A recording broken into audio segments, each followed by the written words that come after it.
Hello guys, welcome back to our YouTube channel physics tool. आप लोगों का हमारे इस चैनल में बहुत बहुत स्वागत है। और आज मैं ललिता आनंद प्रकाश आप लोगों के सामने प्रतिभाशाली बालकों का टॉपिक लेकर के आई हूँ, जिसको शुरुआत हमने कल इसकी कर दी थी। और आज हम उन बालकों की पहचान किस प्रकार की जाती है और उन बालकों के लिए किस प्रकार की शिक्षा होनी चाहिए, दी जानी चाहिए, इस चर्चा पर टॉपिक पर विषय हम लोग इसके अंतर्गत पढ़ेंगे। देखिए, शुरू करते हैं।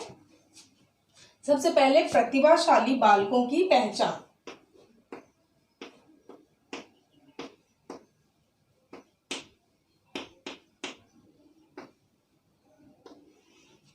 प्रतिभाशाली बालकों की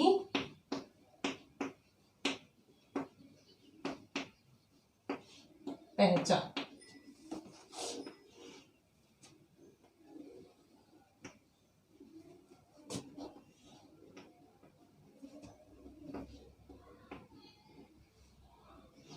देखिए, इन बालकों की पहचान हम निरीक्षण द्वारा कर सकते हैं और हम इनके मनोवैज्ञानिक परीक्षण द्वारा कर सकते हैं, साक्षात्कार के द्वारा कर सकते हैं और इनके अंक प्राप्ति के आधार पर भी इन बालकों की हम पहचान कर सकते हैं। थोड़ा सा लिखते हैं इसमें।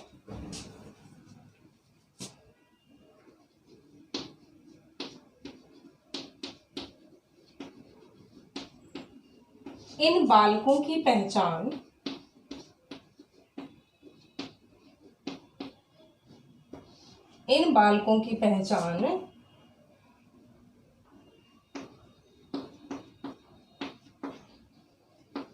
निरीक्षण,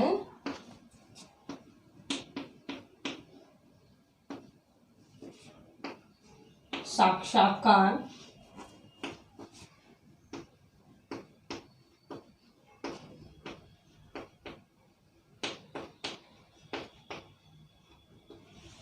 मनोवैज्ञानिक परीक्षण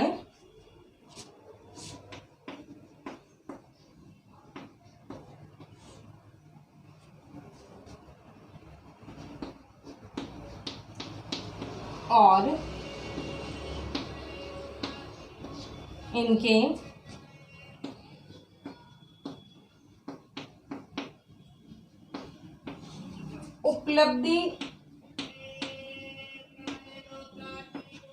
उपलब्धि अंक के आधार पर भी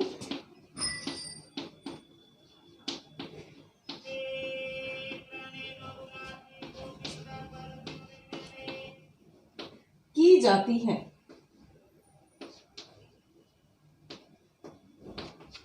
और यह पहचान किसके द्वारा की जाती है? यह पहचान शिक्षक, क्योंकि उसको पढ़ाने वाला कौन है, उसका गुरु कौन है? शिक्षक है।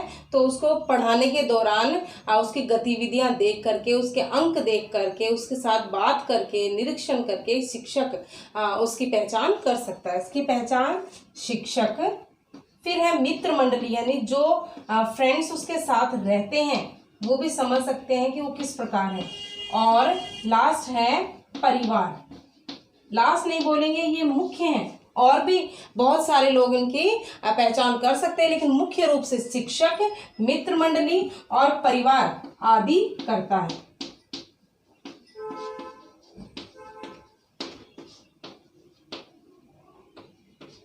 ठीक है।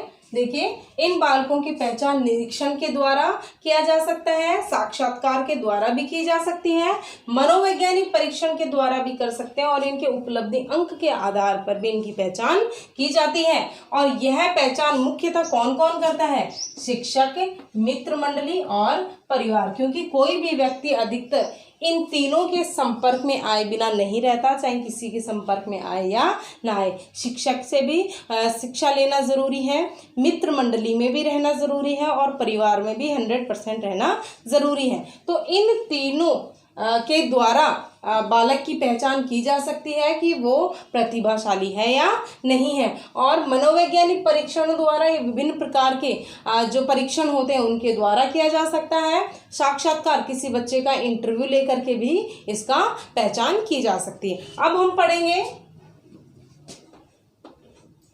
प्रतिभाशाली बालकों की शिक्षा। प्रतिभाशाली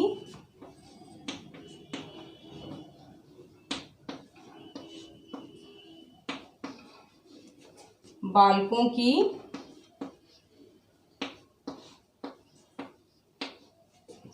शिक्षा।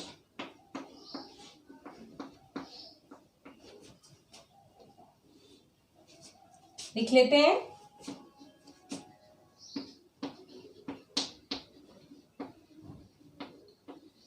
इन बालकों की शिक्षा के लिए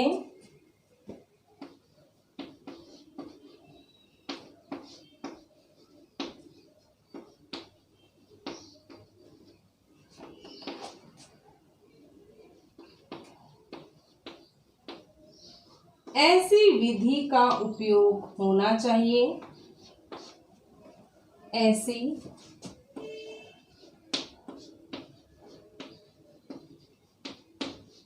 विधि का उपयोग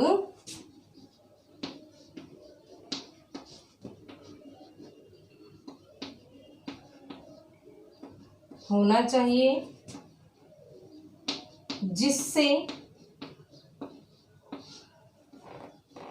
उनके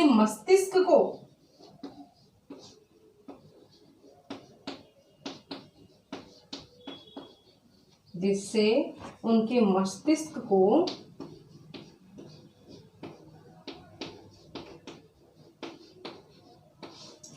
उत्तेजित किया जा सके। उत्तेजित किया जा सके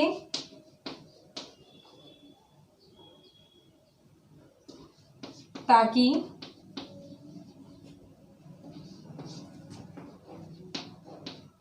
वे अपने विचार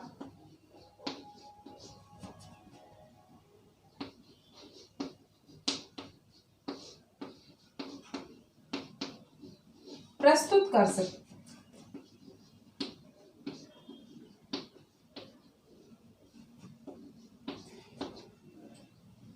यह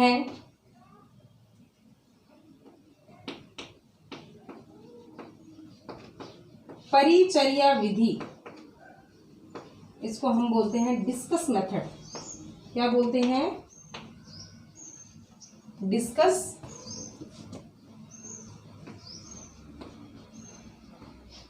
मेथड।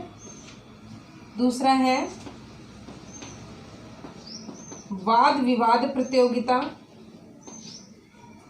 या वाद विवाद, इसको बोलते हैं हम लोग डिबेट।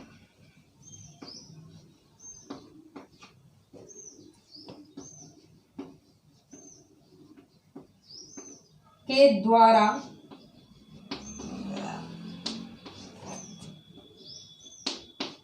किया जा सकता है। ठीक है। इसके लिए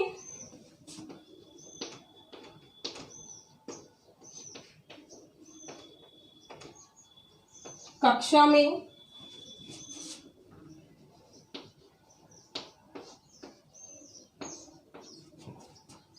छात्रों की संख्या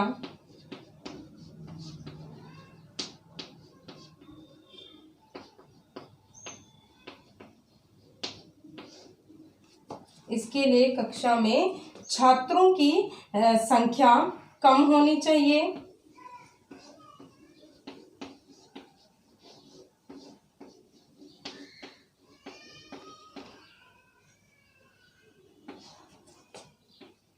और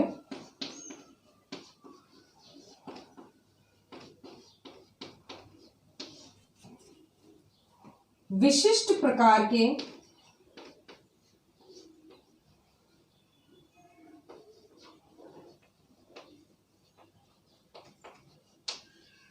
अध्यापक नियुक्त होने चाहिए।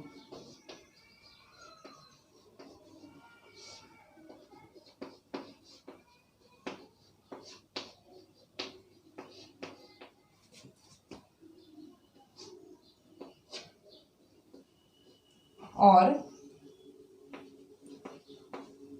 अगर नियम अनुमति दे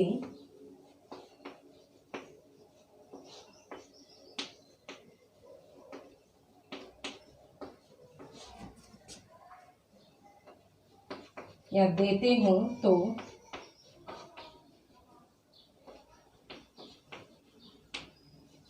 इन छात्रों को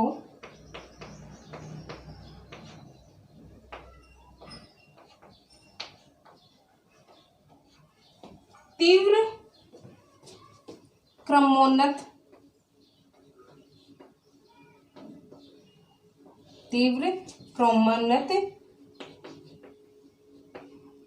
किया जाना चाहिए कक्षा में।